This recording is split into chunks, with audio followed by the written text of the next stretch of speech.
हे पाहताय ना, मी आलेलो आहे बँकॉक थायलंडला असं तुम्हाला वाटेल, पण हे ठिकाण आहे आपल्या मुंबई बोरिवलीमध्ये। महाराष्ट्रातील 7 आश्चर्यांपैकी एक असणारे हे आहे ग्लोबल विपश्यना पॅगोडा। पहिलं तर भाईंदर स्टेशनला आलो, इथून पॅगोडाला जाणारी बस पकडली। बस तिकीट फक्त 21 रुपये, येऊन जाऊन 42 रुपये।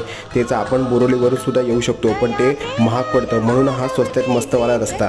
इथला हा प्रवेशद्वाराचा खूप भव्य दिव्य आणि सुंदर आहे। यातून आत शिरताच दिसतो तो हा पॅगोडा। सोन्याने मडवल्यासारखा हा पॅगोडा बघतच राहावा असं वाटतं। इथे काही वेगवेगळ्या वास्तू सुद्धा आहेत, तसेच एक भव्य गौतम बुद्धांची मूर्ती आहे। या पॅगोडामध्ये जवळपास 10,000 लोक एकत्र मेडिटेशन करू शकतात, इतका मोठा आहे। आजूबाजूचा परिसर सुंदर, शांत, अविस्मरणीय आणि मन प्रसन्न करणारा आहे। इथे बुद्धांचा प्रवास सांगणारी चित्रे, काही माहिती स्थळे आणि पुस्तकालय सुद्धा आहे।